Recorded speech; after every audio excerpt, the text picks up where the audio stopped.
Hello అండి, నేను doctor కాంతి, gynaecologist, obstetrician, laparoscopic surgeon. ఈరోజు నేను ప్రెగ్నెన్సీలో కామన్గా వచ్చే స్కిన్ కండిషన్స్ గురించి నేను మీతో డిస్కస్ చేస్తాను. ప్రెగ్నెంట్ ఉమెన్లో కామన్గా వచ్చే స్కిన్ కండిషన్స్ వచ్చి డార్క్ స్పాట్స్ వస్తుంటాయి. ఆ డార్క్ స్పాట్స్ కూడా బ్రెస్ట్ మీద, థై మీద, నిప్పిల్స్ మీద వస్తుంటుంది.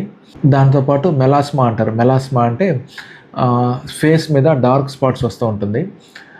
కొంతమందికి ఈ డార్క్ స్పాట్స్ అనేది వన్స్ డెలివరీ అయిన తర్వాత కూడా చాలా వరకు తగ్గిపోతాయి. కొంతమందికి అవి అలానే పర్సిస్టెంట్గా ఉంటుంది. ఇంకోటి లీనియా నైగ్రా అంటారు. లీనియా నైగ్రా అంటే పొట్ట మీద, అంటే లోయర్ అబ్డామిన్ మీద వర్టికల్గా చార్లు కనిపిస్తూ ఉంటాయి. దీంతోపాటు స్ట్రెచ్ మార్క్స్, ఆల్రెడీ ఇంతకుముందు ఒక వీడియో చేసినాను. ఈ స్ట్రెచ్ మార్క్స్ అనేది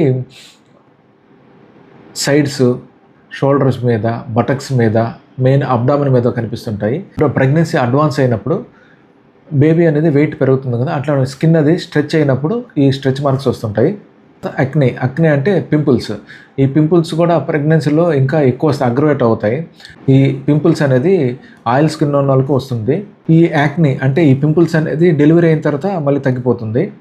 స్పైడర్ వెబ్స్ అంటారు. మీరు గమనిస్తే ప్రెగ్నెన్సీలో లెగ్స్ మీద కానీ చిన్న నరాలు ఉబ్బినట్టు ఉంటుంది. స్పైడర్ వెబ్స్ అంటారు.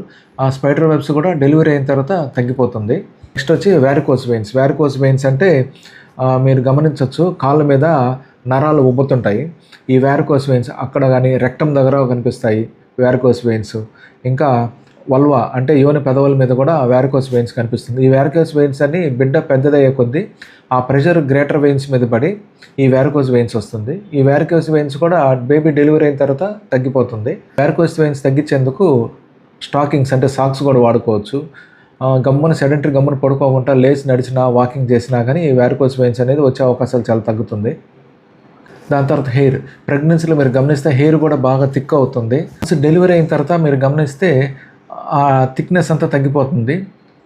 కొంతమందికి హెయిర్ లాస్ కూడా ఉంటుంది. First 3 to 4 months hair loss కూడా ఉంటుంది. మళ్ళీ 6 months తర్వాత మళ్ళీ రొటీన్ హెయిర్ గ్రోత్ వస్తుంది. ఇది హార్మోన్స్ వల్ల ఈ హెయిర్స్ అనేది బాగా థిక్గా వస్తుంటాయి. ఎప్పుడైతే ప్రెగ్నెన్సీ డెలివరీ అయిపోతుందో ఆ హార్మోన్స్ పోవడం వల్ల థిక్నెస్ అనేది తగ్గుతుంది. కొద్దిగా హెయిర్ లాస్ కూడా వస్తుంది.